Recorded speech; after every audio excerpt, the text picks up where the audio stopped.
So we're live again. Hi. Happy Tuesday. It's Tuesday. It is Tuesday. Feels like a Monday for me. Double Monday week. Yes. That's not good. Well, we do this. I don't think we've told anybody why we're doing this. Okay. Right? You're right. We didn't really explain that. We've talked about a couple of things. Yeah. Your hair, your kids. It's true. Yeah. But really what we're talking about is we're always asked what it's like to be a shrink. So that's really what we're talking about, right? Because it's somewhat, I think it's a lot really misunderstood. Yeah. What it's like to have a mental health, we'll say problems. And it's not even always a disorder, but a mental health or emotional problem, and what getting help is like. It's this huge amount of misconception about that. So we're just trying to put some of that to rest. Break the myths. Right. And the stigma, and people think it's really scary, or they're so afraid to come in. And as we mentioned in one of our sessions, we want to be a little bit more approachable, a little bit easier, less fearful, to come in and learn about you. I mean, it's like not knowing the third floor of your house by not understanding your emotions and where they come from. And we touched to last week. Yeah. Do a quick recap, right? Yeah. We touched about, the 3 negative emotions that people mostly don't deal with or know how to deal with. Right. Anger, neediness, and sadness. Say it with us. Anger, neediness, and sadness are not bad things. No. They're not bad feelings. But Joelle's mentioning that people trying to hide those, or people who think that those are a problem or they shouldn't have them, that's the source of most emotional problems right there. Yeah. So we see that a lot. We'll probably talk about that a lot. And then I added that one post about how we see, even though we see that in both men and women, there's some differences we see in men and women in that regard.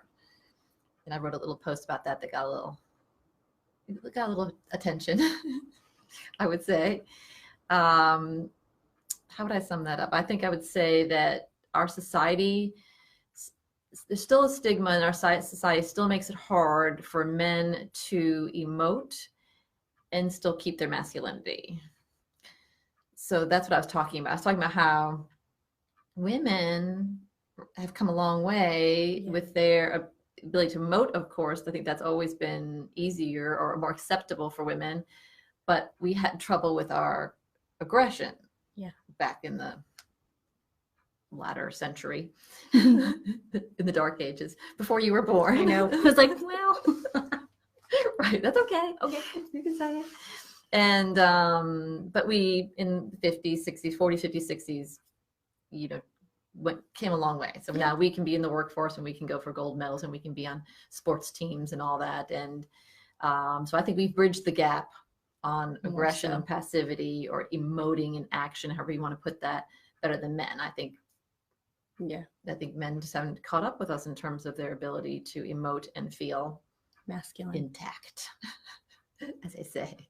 Mm-hmm. So that's why we have pretty much devoted our attention to men, executive men, with relationship problems, because they have this history. The society has that echo, but also to make it even more complicated, they're encouraged to be aggressive, and they're rewarded for being aggressive in the workplace. Yes, they are.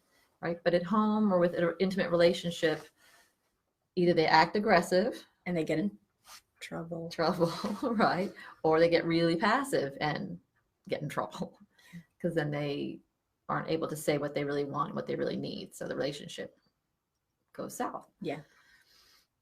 Would you say, what would you say with women, the emotional problems, the differences we see there?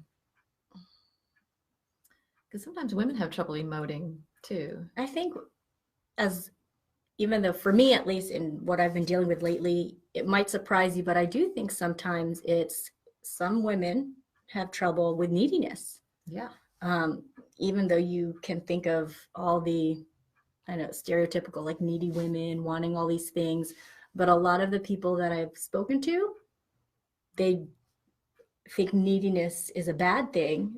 So they always are trying to please, whether it's their family, their friends, their significant other, without worrying about themselves. So they don't realize that it's okay to be needy, even though,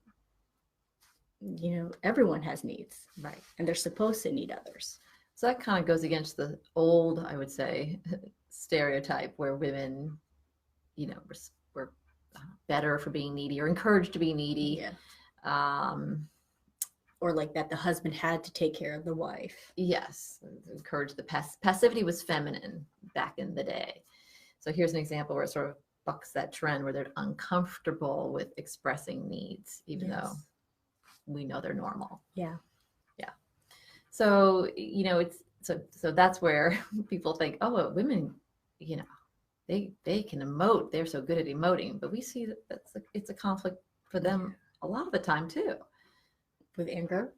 Anger with children, with their kids sometimes. Yeah, that's where I see a difference. So I think women who feel angry or have difficulty expressing anger because they feel it's not feminine or not right or not something like that. It's not the right thing to do. Whereas men actually are terrified that their anger is going to turn into something physical. Yeah. So that's a little bit different. I don't see that with women so much. They're afraid they're going to get physical and actually kill or hurt somebody. But men just really think it's going to be like 0 to 100 that they're going to admit, I feel anger, and then kill or maim. Yeah. So it's really have to slow that down. Yeah. And I think it's hard for men or for anybody, for people that think that anger is 0 to 100. It's because usually they've seen that in the past that, oh, when my dad got angry, he got angry. Right. But so to them, that's where they got that mindset to think that, versus realizing that, okay, when they got angry, they talked about it and it was okay because it was a natural emotion. Right. So they're sort of what we call identifying with the father, like, okay, I'm going to be like that, be like him, and go from feeling angered. What they didn't realize, and we have to teach them, is that what they're seeing is the tip of the iceberg, right? Yeah. Because the father probably buried everything and then blew up. The son missed the whole preamble. Yeah. And we have to teach them that, no, in fact, just the opposite. If you think about it and emote and deal with the anger, it won't build to that level and you won't lose control. But it's easier said than done. I know. I think I still have to remind myself that every day. Right. So that's why we're here, to make that an easier process for everybody to understand. And, wouldn't it be nice if every lay person really understood what we understand now with emotions? It'd be a lot better place. I know. Well, thank you for joining us again today. And if you have any questions or comments, we'll take comments or suggestions. We'll take those too. Just type us a little note or give us a call. All the information's on our page. All right. Have a good Tuesday. Yeah. Tuesday, Monday. Oh, yeah.